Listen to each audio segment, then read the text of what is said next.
We're going to paint this scene of Monhegan Island in Maine. This is the drawing. I'm starting out with a wash of uh, ultramarine blue, phthalo blue, and a little bit of cerulean blue. What I'm trying to do here is I'm trying to get the striation of the clouds to go in a horizontal motion. So I just tilted my paper over, okay, and there it is. It's just washing. I have my paper, my block, on a uh, little portable desk easel, and it's probably on about a 45-degree angle. So that's why you're seeing it, the water just kind of rushing down. I think I fool around with it for a little while, and I decide while I'm painting that I was going to add a little bit more of that blue into the rocks. And you'll see, okay, so yeah, there was a little spot on the horizon line. You got to be careful. Sometimes those things can come back and haunt you. Luckily, I caught it just in time when the paper was still wet enough to take a wash. Sometimes if it's set up and it's dry, those little spots will just stay in and they'll just basically ruin your painting. So be aware of that. And yeah, so here we're just going forward. I added a little bit more water. Now I'm actually lifting up. So yeah, I'm going to dry this, and I'm going to add a little bit more blue to the rocks going forward. Here we go. All right, so I'm kind of happy with the sky, and now I'm going to work my way down to the lower areas in here. There we go. So we're going to work on some of the water, probably get there's a little bit of reflection and some highlights in the water. So I want to try to do a dry brush technique. And I achieved that. So a little goes a long way. I do believe I go back over this again. Trying to keep some of the little waves out there. You know, I want to make sure that I get the color.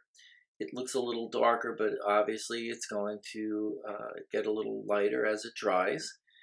Here I'm just massing in the big shapes. Okay. Just moving around with, again, the same color as the sky, pretty much. This I added a little bit of ultramarine blue.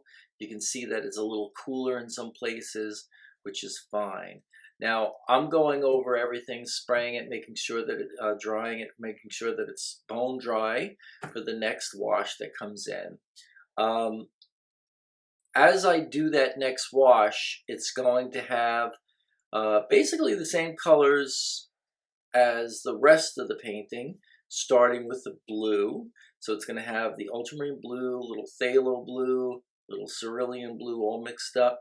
It's kind of like, I don't know why I'm using so many blues, but they seem to work in this painting. And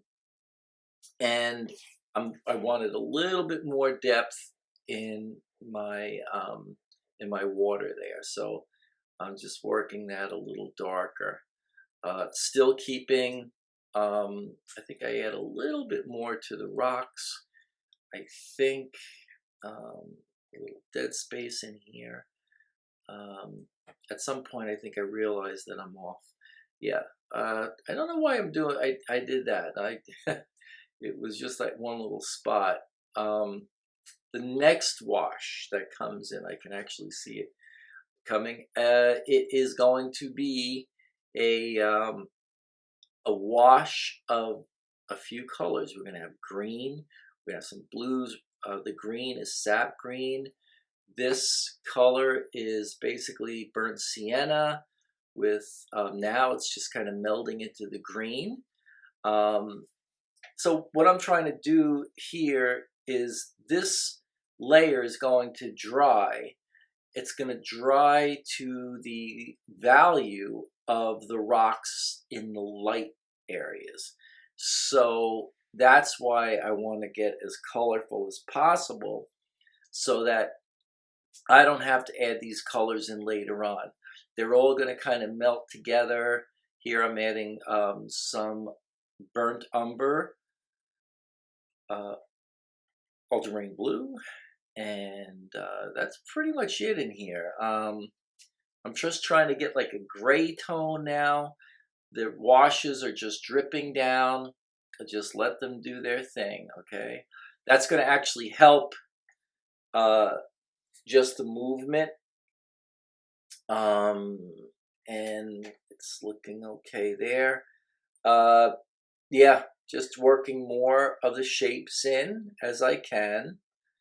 And yeah, adding some more blue in the foreground, and that little area in the middle, like where that big blue spot is, that's pretty much the dark shadow area. That I will go over again in other washes as we proceed to the finish. Yeah, leaving a little bit of the white come through. I'm just trying to get to all the rock formations and just really trying to get some outlines of these shapes. I'm not getting very super specific. My line was, quite tight, so that is holding the composition together. This painting sort of has like well, it has a strong diagonal, and both sides are pretty much equal.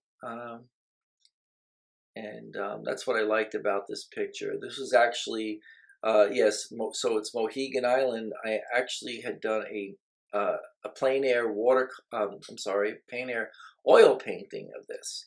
Okay, so now I'm starting to work in some of the detail, and you can see the paint just dripping down. That's a good thing. That's going to help me, those little reservoirs that are created when the paint kind of beads up, helps you to kind of move it downward. All right, so you're always working in that position. Here, there's little striations in the rocks up there, adding more of the, more darks in here. And I'm looking for patterns. Now, this dark at this point, I was using a little burnt sienna again, just to get that color a little bit brighter. Yeah, I'm still working on the ultramarine blue and burnt umber. That's sort of my go-to color for the shadows. You could use cobalt blue if you'd like, and burnt sienna if you want to keep it a little bit more colorful. I like to get that dark right away. Now there is like a little, on the far right side, there's a rock formation that's jutting out, catching the light. You can see that it's almost outlined now. That's going to get a lot of contrast as the painting proceeds.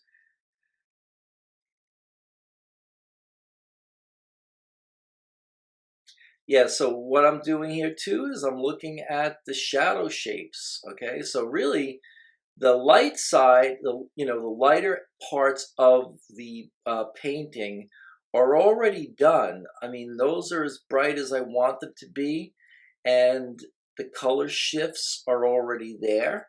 Okay, so really what I'm doing is I'm painting in the shadow shapes.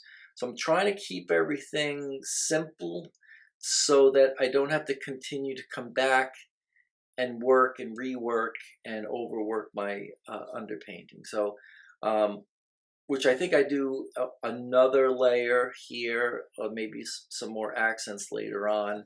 But this is where you can probably do this whole painting in maybe 3 washes. So you can see as I'm starting to draw out the areas now, there's the little fir tree. I had to get that in there. Sometimes, you have to add these little detail points just to kind of feel good about the painting. Now there is a little glare up there, but when it dries, you can see the tree silhouette. And here I'm going back again, restating some edges and some shadow shapes.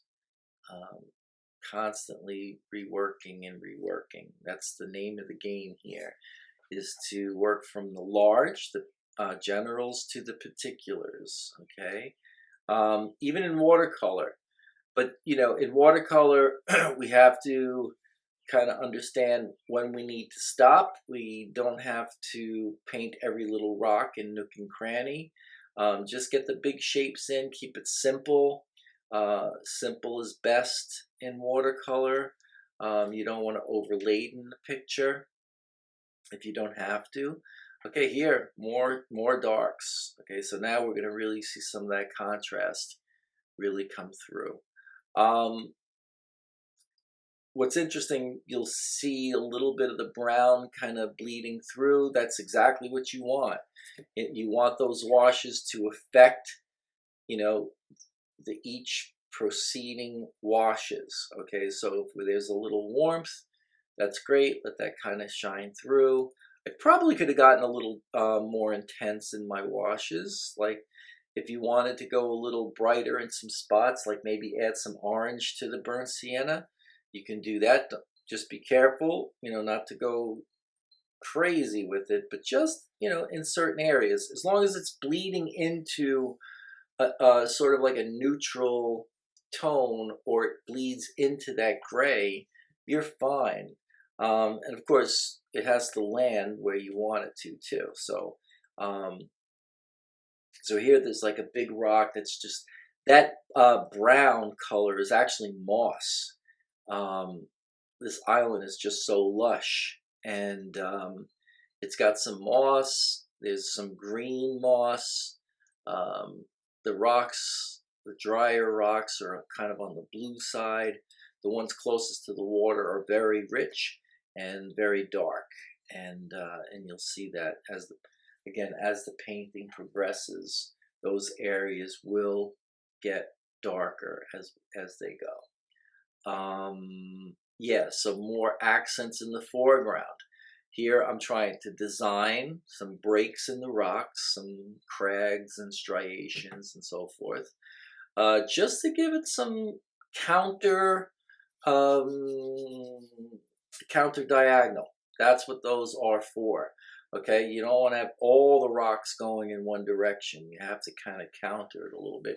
So we countered it at the base. You'll see that there's another just behind. There's actually other cross diagonals that are helping the composition stay balanced. Okay, so you have to make sure that you watch out for those. That's important to the composition. You don't want to have all of your diagonals going just in one direction. That will make for a boring painting, plus it'll look too static. So to every counterpoint, there's another counterpoint.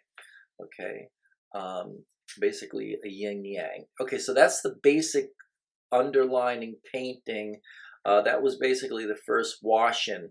Now I go back again and start to add some darks. I really want to start pushing out some of those, get more contrast in here. Now, again, the same principle of painting the first wash. I'm doing it again here. And maybe did I go a little darker in some areas? Maybe I did, but that's going to lighten up a little bit, so it's not as bad as it looks now. You'll see that those darks are actually going to lighten quite a bit. But I still want to go for that contrast. I really want to get that punch right in the midground.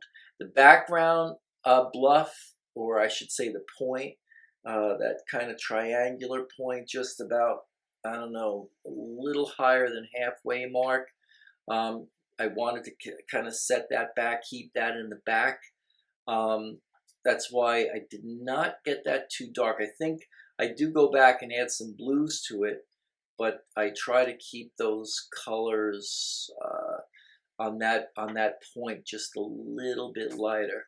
Again, to send that area back and to give the painting a bit more depth. Okay, so that's just that theory, whatever you want to call it. It's in full force in this painting. We're going real dark now in some of these accent points that are in the foreground. Okay, so I'm going back over some areas to really set them off, get some more contrast. And what I like about the painting is that that initial wash is still showing through, like we can still see those colors bleeding into one another. So what happens there is it adds like a continuity to the textures and the colors, without being repetitious, because the shadow shapes are, they're very varied. Okay, so those are going to kind of break through, and you'll see that they do lighten up as I blow dry those areas. So now I feel I want to get the sky a little darker. I am going to go over the water and sky and start adding some more color. I just felt it wasn't strong enough, because now my contrast in the water they were really coming into their own. That made my background just a little too light. So this is where we have to be careful. When we do paint, remember that your painting is going to go dark. So it happens all the time where we just feel like, oh, I don't want to go too dark in my sky and water. Well, here was a perfect example of, we need to get that color in. You need to have that contrast going, and it just lightened up as the foreground got darker. Okay, so that's usually what happens, and you'll notice that there's an imbalance. Even though it's sky, it still holds its own value. Here, more accents into the rocks, some little side plane shadows. I'm going to go back in and add some undertones, like shadows in the water or reflections in the water, whatever they are. Adding just watching some of the edges. And here I'm using, I think it's a little number 6. That color is simply burnt umber and ultramarine blue. That is my dark. Okay, so at this stage, it's up to you if you want to get it that dark. Again, you can. It's totally a personal preference. I do like to have those contrasts in the rocks. If you feel you don't want to do that, you can kind of pull back on that. That's fine. I just really wanted to get those darks in there as I saw them. And here more shadows, some waves in the little tide pool there in the foreground. Again, more striations, more interest. Okay, yeah.